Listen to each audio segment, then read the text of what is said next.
see, many years ago, I started to have meetings at my house, and I don't see anyone here who would. But I mean, I'm talking about the very first meeting. Were you there? I wasn't there, but you heard about this, yeah. I was there. So the thing is that I as a sailor, I took a rope. I brought a rope and put it in the room. I don't think you were there yet. Yeah, John, were you there when I did that? No, but you told me about it. Yes. So I just took this rope and I tied a knot in it in the room, and I said to all of the visitors, I said, you see, this is our situation. Is that everything's fine, and then the rope is unimpeded, and suddenly there's a knot tied in it. And interestingly enough, in the languages of the world involving spirituality, this uqt, this knot. So, like for example, we see it in the Quran, where the Prophet, peace be upon him, he becomes very sick, and of course it's found out that some of the sorceresses, they are tying the knots and they're saying prayer. So there's something strange and magical about the idea of tying knots, you see. And even the idea of aqidah, of our beliefs, they come to a kind of a constriction, a restriction that may be very good for us. But what's funny is that one of the thank you very much, one of the text that I just got was, this is a little bit small, so it may be difficult for you to see, and some of you may know this, but in the world of the sailors, we tie a knot called a bowline with this size of line. This would be like if you were, I guess you'd have to be a mouse for this to be the right size. You see, so you have to imagine a mouse tying this. But so we have these kind of knots that we learn. And in my childhood, of course, when other children might be learning other things, I'm learning to tie knots because this is my father's business, you see. So the photograph that I just showed you is this knot here, you see, called a bowline. It's a very beautiful knot because no matter how tight it gets, it's the best knot, the strongest knot. It's the knot we trust the most. But no matter how tight it gets, you can break its back. See, some knots, they're very good knots, but they have a flaw, which is that you cannot untie them. And when I was a child, there was a man, he was a famous man, his name was Spike Africa. He claimed to be an orphan that was found on the beaches of Morocco. You can read about him. He was also, if you Googled him, Spike Africa, president of the Pacific Ocean, you would see that he was elected every year as the president of the Pacific Ocean at the No Name Club, No Name Bar in Sausalito. Now, if you're walking down the main street in Sausalito, you will see a sign that has nothing written on it, and that's how you will know that you are at the No Name Bar. Now, it has been a few years that I don't go to bars. I mean, after all, I came into Islam in the early 90s, but I really never did well with drinking anyway. I don't really like the effects of alcohol, so it was very easy for me to. I certainly wasn't able to give up many of the other sins, but I gave up drinking alcohol very easily. But Spike Africa, he was a very famous man, if you read about him. And basically what he said was, any damn fool can tie a knot, but a sailor ties a knot that can be untied. And so you see in the Persian language, gire, it has this sense, and in the Islamic culture and Persian culture, there's the idea of being essentially, easily we become prisoners very easily. Think about, is there any greater prison than my own heart? And if a knot has been tied in my heart, so in the Afghan world, when I entered the Afghan culture and was living with traditional people, how often did I hear that a person had an uqda badil? You see, they had it in their heart, they had a knot that was tied. They had become a prisoner. And it was worse than if they had been the prisoner of some person, because it was in their heart, and it was very hard for them to untie this knot. And so, interestingly enough, in our religion, itiqad, aqidah, so there's a positive side to it, let's say. Positive side would be also called in the Quran a strong handhold, something you can rely upon. In the negative sense, it becomes a source of evil, like the sorceresses who were making knots and blowing their knot. They were binding them. It's like they were making them strong. Imagine what would be strong enough to make the Prophet ﷺ sick. Sorcery has no power in next to the haqq, right? What does it say in the Quran? It says they're batil. When the haqq comes, these things, they vanish. And yet, some people who practice that, they were able to actually make the Prophet Muhammad ﷺ sick from these knots.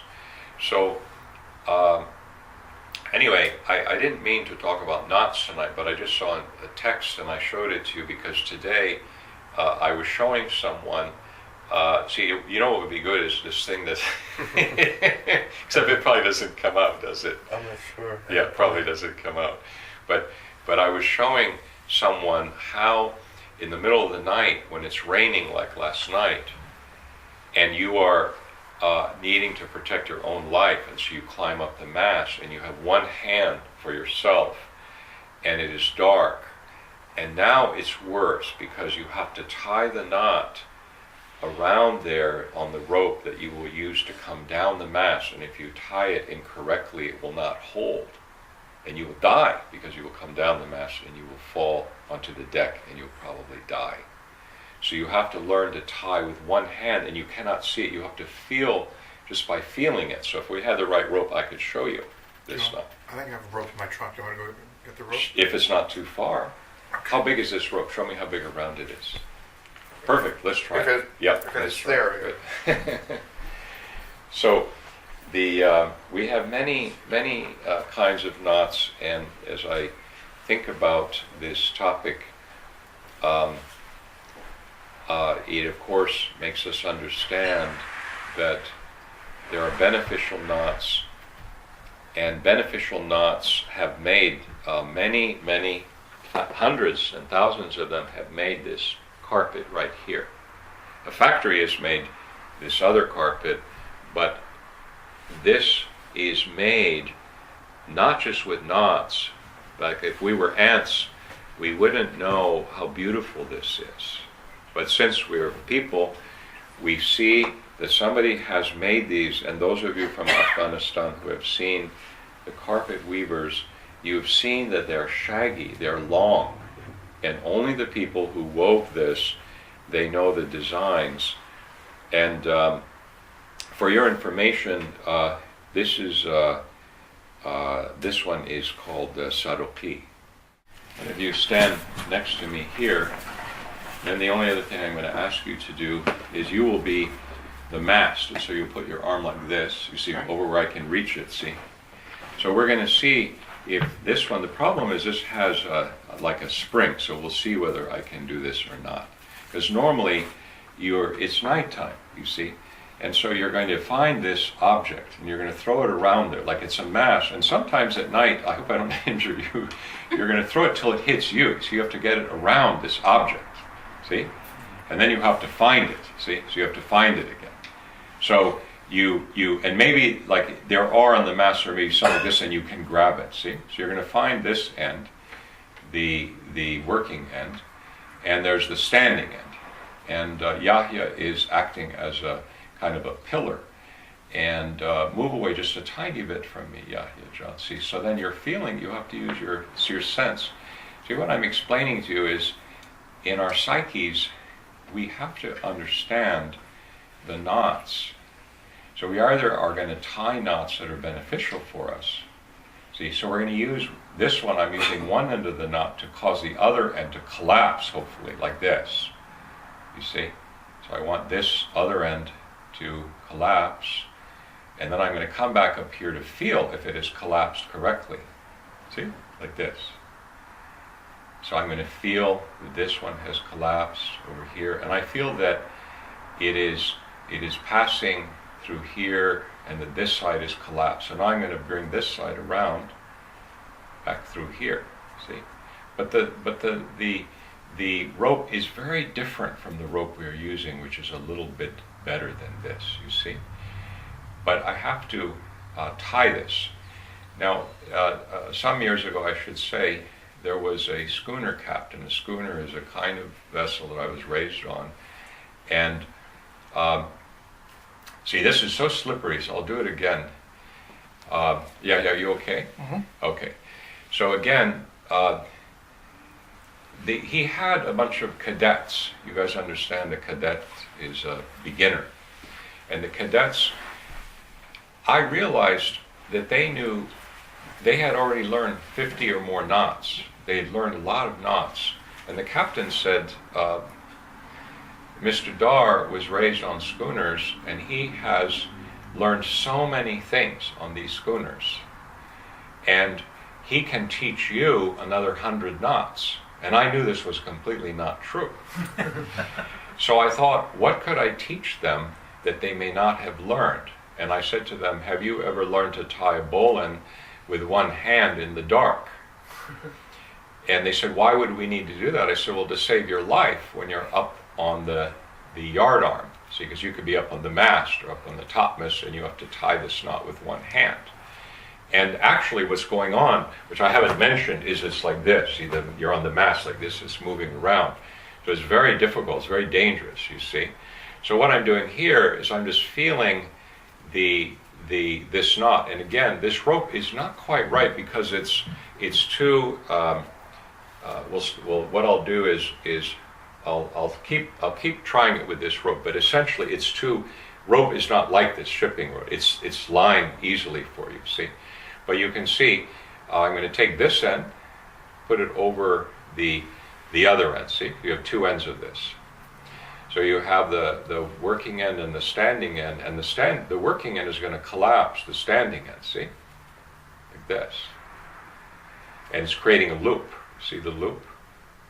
And so you're then going to bring this piece here through this loop, is the idea. But this rope is very like a springy. It's not like the rope we would use, see? But this is what you would do. You bring this through here, like this, see? And that's where I'm having trouble with this one, because I can't feel the end correctly, see? Like this, see? Like this. You bring it tight, like this, and then you put some weight, some pressure on it. And you're going to trust your life to this rope. So you feel it. See, why am I talking about this? It's a ridiculous conversation for a Sufi circle, huh? Except that you can see it really is a bowline. And you can feel that it's a bowline. When you tow a log from behind the truck from out of the canyon, the bowline will get so tight you will think you can never take it apart again. This rope will easily come apart because it's ready to jump apart. But I'm talking about real rope. It will become so tight you will think you cannot take it apart. But the thing about a bowline is you can always take it apart, because if you remember where the back is, you can collapse the back and cause it to loosen up and take it apart again. So that's what I was showing you in the photo. And I kept showing the easy way to do this is you learn it correctly like this. Now, I know the cadets don't learn it this way. This is the way that we learned when I was a child. The way they learn it is different, and they have to relearn it to be able to do it this way that I just showed you. we'll get a proper rope sometime and photograph it. Or those of you who want to learn anything about the maritime arts, we can do that. But Sheikh Ibn al-Arabi and Maulana, throughout the Masnavi, they are interested in fana. And fana, very often, people, they're thinking about it in a strange way. They are thinking that they will somehow become unconscious. They will become dead. They will become unaware. Because this is all true from a certain point of view. But really what will happen is that they will become la ta'ayun. So there's another way to think about the knot is there's ta'ayun, and something becomes mu'ayyan, it becomes fixed, it becomes a fixation. So ta'ayun and uqda, they are related to each other. So Ibn al-Arabi, he says that people, they have created the Allah itiqad. So they have created the God of fixation, the God of not tying.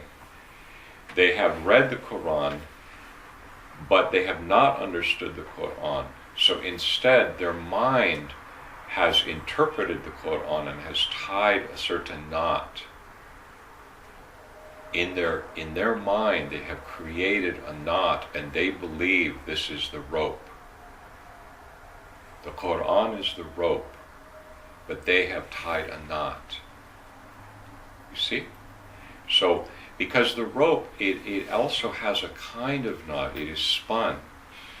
It's put together a certain way, but it's put together to move smoothly. So he calls it the Ilahi Mutaqid, the Allah Itiqad. He's revolving around this word. And right next to this word, he's talking about ta'ayun and la ta'ayun. The Sufis, when they talk about fana, what they really are saying is that they are going to untie the knot that they have created, and they are going to let the rope save them. You see, so Rumi has lots of examples of in the chapter in book 1 and 2, where in different places where he's talking about fana, and he talks about this idea of a person, a man who is so pompous, it's in the Quran, that they will not go to heaven, that it is more likely that a camel will pass through the eye of a needle than that this person will go to heaven, you see. So again, and right after that, he says that the problem is if the thread is separated and it becomes two strands. See, so again, you have the idea now, a slightly different idea, that something that God has wound together as one strand, they have unwound it and it has become two strands. And so now it will not go through the eye of the needle, you see. So it has to be wound back together to be put back through the eye of the needle. So here he's identifying the knot and the rope, first untying the knot, but also that the rope itself is representing Tawheed, or the lack of Tawheed. So anyway, we're beginning on this, but among the other things we were talking about in the maritime art, we had been looking at the Astrolabe 2 meetings ago, and we were in the last meeting looking at the Ptolemaic cosmos. And the only thing unusual that I wanted to tell you is very strange, but my friend Leonard Lewison, who I think some of you have met, he sent me the commentary by Al-Qarabi of the Masnavi on the section on the Astrolabe. So one of the great commentaries of the Masnavi is by Al-Qarabi, and it's in Persian. But it's an interesting Persian, and I've never owned the whole collection of Ankaravi, but Lenny Lewison will send me pieces of it. Now, what I wanted to take you back to for a minute was what we found out about Rumi decides in several places to use a very unusual spelling for the astrolabe, because normally in Arabic, when you read Arabic text, you will see, is it okay to use these pens on this blackboard? You can use either of those. Oh, great. So they will come off if we wipe them. So let me just see the size. Maybe this one is good. So you'll notice the spelling here. Normally it would have an aleph here. Huh? Almost always you will have Astrolabe is how it's pronounced in Arabic. It's really a Greek word. But the Arabs, the Muslims, they accepted this instrument, and they almost always will spell it this way, but especially in Persian, they might decide to spell it this way sometimes, Suturlab instead of Usturlab. So Suturlab is what Rumi has in this passage that I read to you, that is also on our website. I believe it's in 2013, and you'll even find the Persian in 2013. Somebody can look up the citation. Now what I'm looking for now is my glasses, because I found a very unusual thing when I was reading Ankaravi. I tell you, I've read a lot of texts about the astrolabe, and maybe it has been spelled in other ways all along, and I didn't know this, but almost always I will see it spelled like this, but with an aleph here. And do you remember why Rumi dumped the aleph? Those of you who are Arabic Persian speakers, why did he do that, Abdullah Jan? Do you remember? It's right here, because actually. Because of the number? Yeah. And what was it? What was the thing about this? What was he trying to do? What was he trying to indicate to us? Faisal, do you remember? Basir? Yes, that's right. So what he was trying to do is he realized, you see, because sin is 60.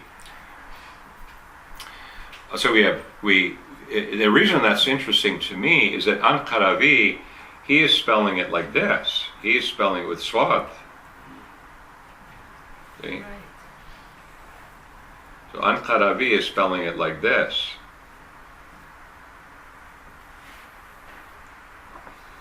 Because Ustur comes from Ustura. Well, the thing is that if you look at all of the treatises on celestial things, it's in Arabic you'll find it almost always with sin. See, I can show you different texts that I use, but so you'll see it like this with an aleph here. See, so it'll be spelled almost always like this, but sometimes it could be spelled like this. But here's the wonderful thing.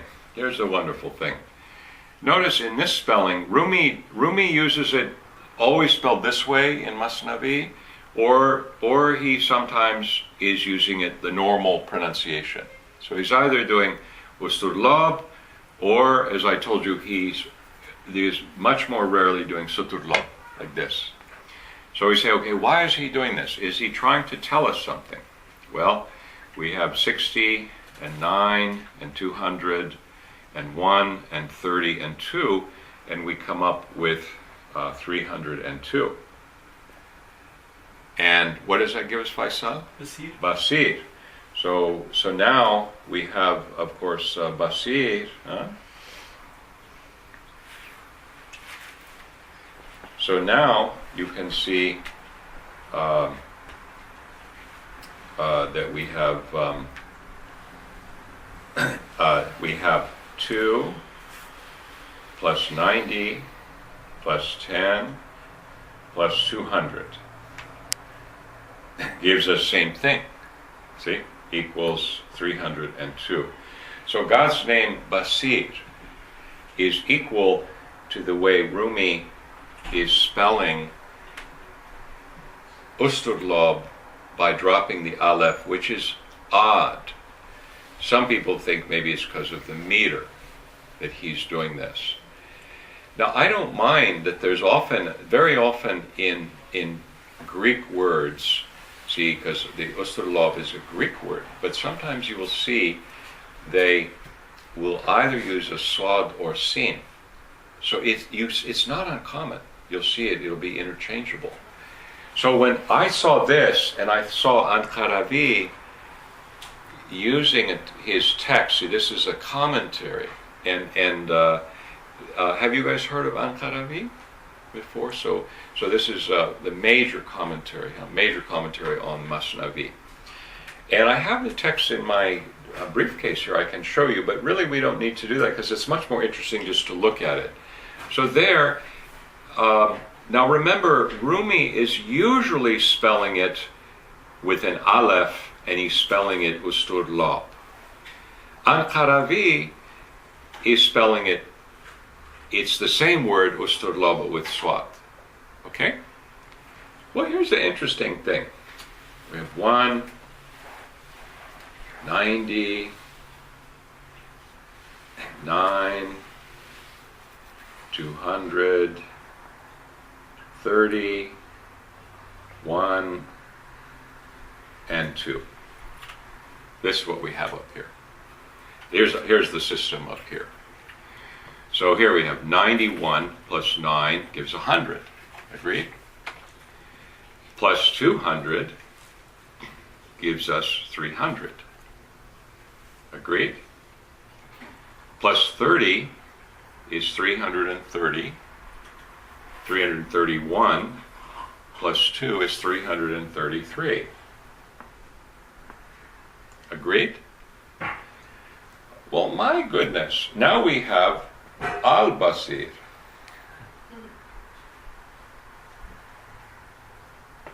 In other words, they're playing a lot with this game of in other words, I'm not saying that God is involved with the abjad here, because God is involved with the abjad of the Quran.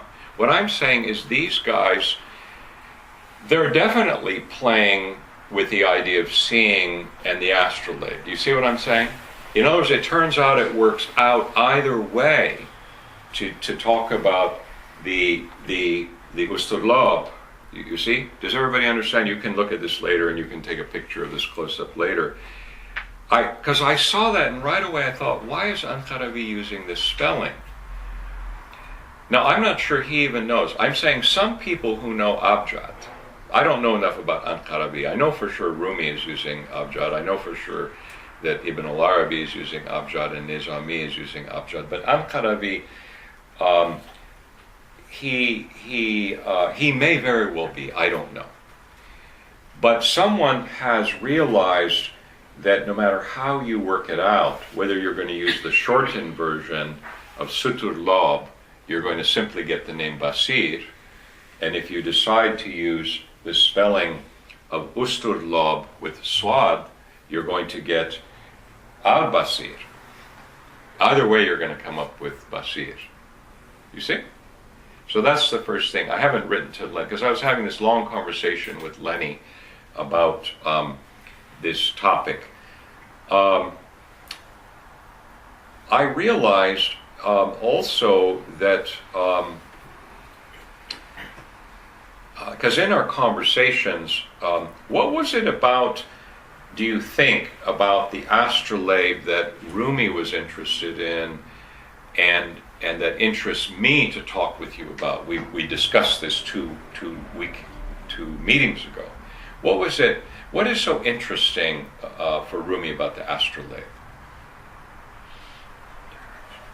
It contains the 99 names. It certainly represents, like what does he say it represents in that stanza, in that poetry? What does he say? Who is connected? Who is he associating with it? Who in that poem is he associating with it? Adam, huh? He says Adam is the astrolabe. And and of course it's about the divine names. It's about the divine names. And remember what I was saying to you is, first of all, what interests me about the Islam of that period is that it had very few restrictions on how you could think about spirituality. It was not forbidden to come up with a new theory. Who's Abu Rayhan Biruni? Ashrafjan, you know who Abu Rayhan Biruni is, huh? Al-Biruni? No mention his name says. Yeah, because he's in Afghanistan.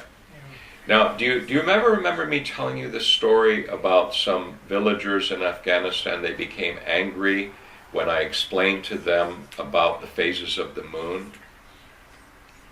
Have I told you this story? So I was near Maimana, and I went to a place, and I was the guest, and the moon was out, and it was like a partial moon, phases of the moon. And we had a long meal, and I had been introduced as like an engineer. Everybody thought I was a doctor, an engineer, of course. Now you guys already know what that's all about. But if you're an engineer or a doctor, you should know the answer to everything. You see, so you're in an Afghan village, they're going to bring lepers, they're going to bring pregnant women, they're going to bring people possessed by demons, and then they're going to ask you questions as well. See, so they say, well, why is the moon look this way? So what I did is I asked for some fruit, and in the courtyard I created the solar system so they could see the phases of the moon. So I put the sun over here, and I put the earth over here, and I put the moon over here, and I say, here we are at nighttime, and we're looking at the moon over here. And the light is shining over here. And one of the men there, he became very angry with me, as though I was saying something kufr, something that had kufr in it, you see. And I said, I felt very badly because I wasn't expecting that somebody would get angry with me. Because usually the Afghans, they were very nice, and I was the guest, and I never felt like there was a problem. But there was a man there, he was very, very angry. And I said to him, I'm sorry if I have offended you, but actually this doesn't come from my culture. Because he made a comment like, your ideas come from another culture, and it's a culture that's a kafir culture. I said, actually, this comes from your culture. And they said, what do you mean? I said, if you read, you will see that your culture understood before the European culture what the phases of the moon are about. And in fact, this happened in Afghanistan. And it happened at the court of the Ghaznavids in Afghanistan because Biruni was there. Have you ever seen the illustrations made by Biruni of the phases of the moon? So there's images, they're recorded. You can just Google it. Google phases of the moon, Biruni, and go under images, and you will find it. You can print it. You can see it's very accurate understanding. Biruni was. When did Biruni live? Who was his contemporaries? Who was he alive at the same time with who? Ibn Sina. He was even corresponding with. Was Ibn Sina important in the world of Islam? Yes. Extremely important, and Biruni was corresponding with him. They were writing letters to each other, but Biruni was, I think, a very, very big genius. Imagine he already knew several languages, and he went to India and very quickly learned Sanskrit, and he translated some of the Upanishads and Vedas into Persian. But many people don't realize he was a superb mathematician and a cosmologist, and he also he considered the hypothesis that maybe the world was not turning around the Earth. It makes more sense that the Earth is spinning and it's moving around the sun. I already told you last week. In other words, he lives in in the time, we would call it in our culture the 9th and 10th centuries. So he comes before Rumi by 200 years. More than 200 years he comes before Rumi. He is, if we say, what about Sheikh Ibn al-Arabi? Sheikh Ibn al-Arabi, in the Fusus, he talks about the sun being the center of the solar system, not the earth, you see. So the point I'm trying to make is, imagine how bad things are today with the Taliban, let's say, or ISIS. But I'm talking about during the 1980s, somewhere around 1987, 88, I was going into Afghanistan. By 89, I was in these areas of the north of Afghanistan when this happened. A similar thing happened to me when somebody asked me about Jesus, because remember, I wasn't Muslim at that time. And I said, yes, I believe in Jesus. And he said, do you believe Jesus is the Son of God? I said, no, because I'm a Unitarian. I explained to him that there were sects of Christians, and at that time I had already left Catholicism and had become a Unitarian. Do you guys understand what a Unitarian is? Well, it's not just like a happy hippie, because when you think of Unitarians, sometimes they have a bad reputation of just being kind of loose thinkers. But actually, Unitarianism is a kind of Christianity that doesn't believe in the Trinity. You see.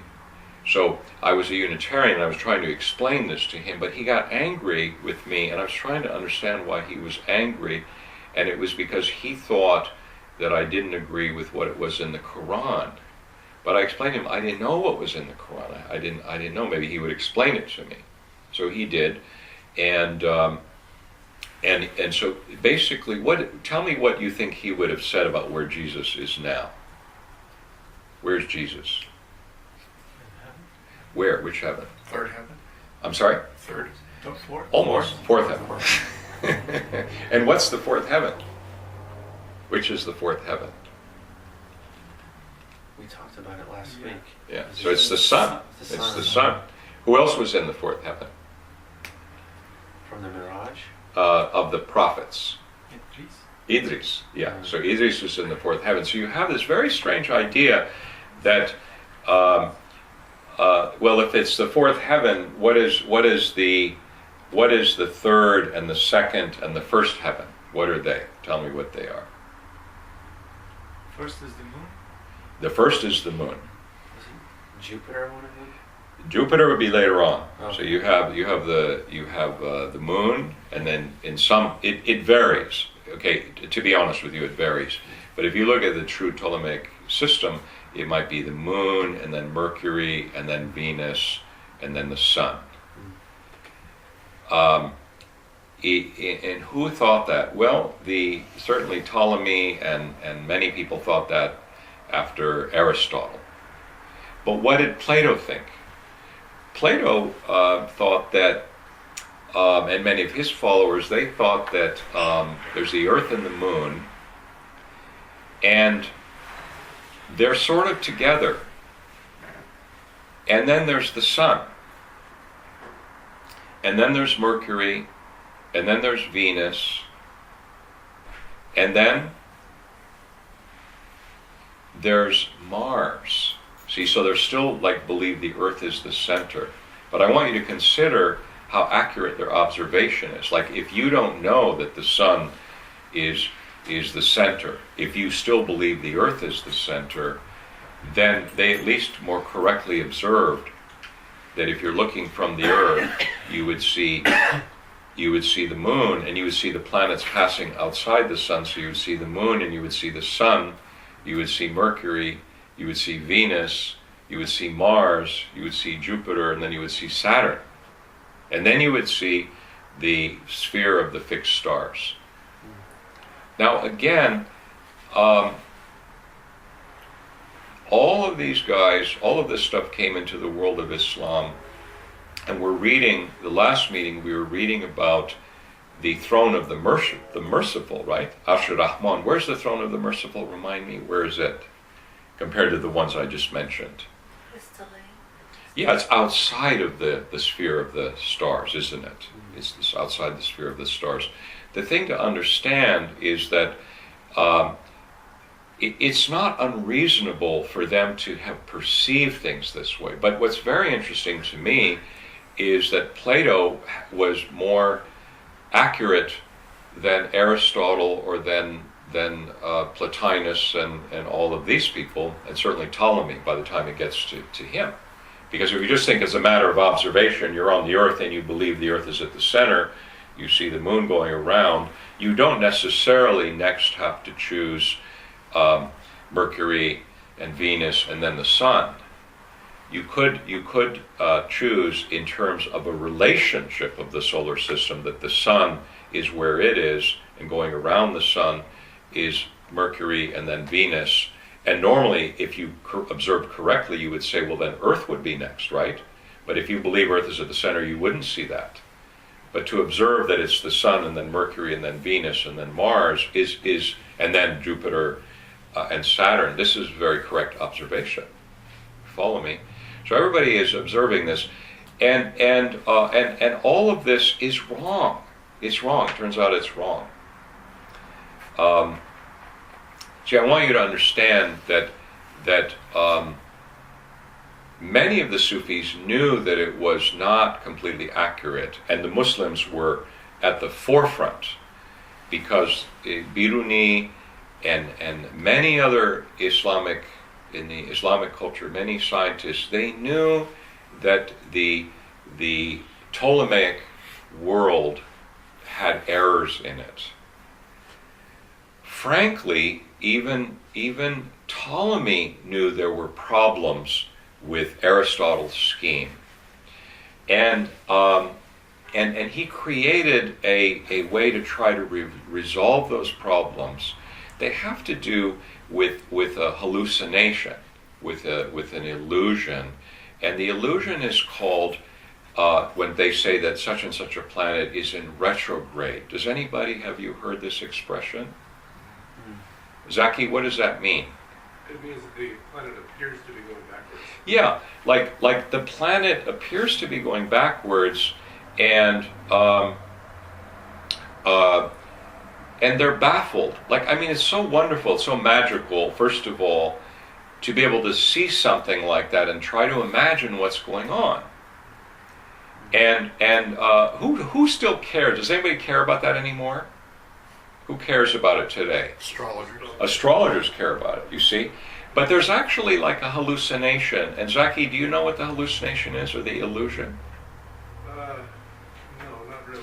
Well, the illusion is that, imagine that each of us, that we are planet Earth, and we're actually going around the sun, and we see Saturn over here, and we're catching up faster, because it could be anyone. It could be Mars, it could be Jupiter, it could be Saturn, and we're kind of coming around the sun here, and as we start to pass Saturn, let's say, we're baffled, because all of a sudden Saturn seems to stop, and shockingly, Saturn starts to go backwards.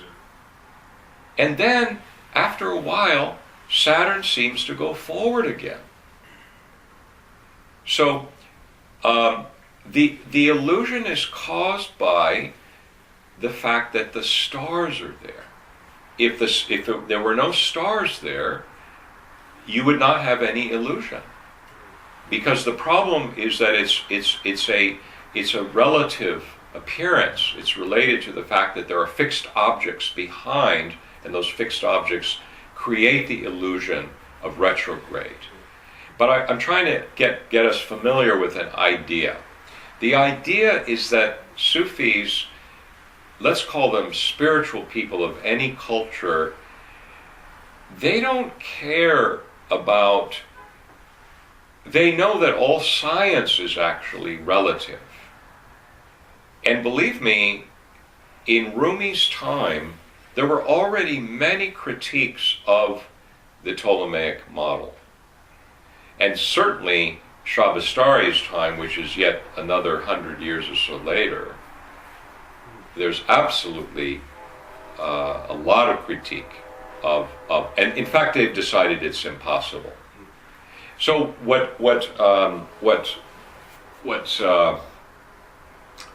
since you I don't know if you came in time to understand that Ankaravi gives an alternative spelling for astrolabe that also ends up with the name Basir. Yeah, because he uses a swad instead of a sin.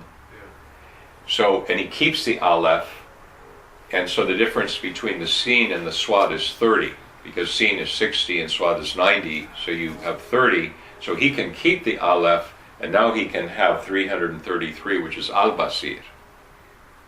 So you see, they're on to this idea that it's about seeing. They're interested in the metaphor.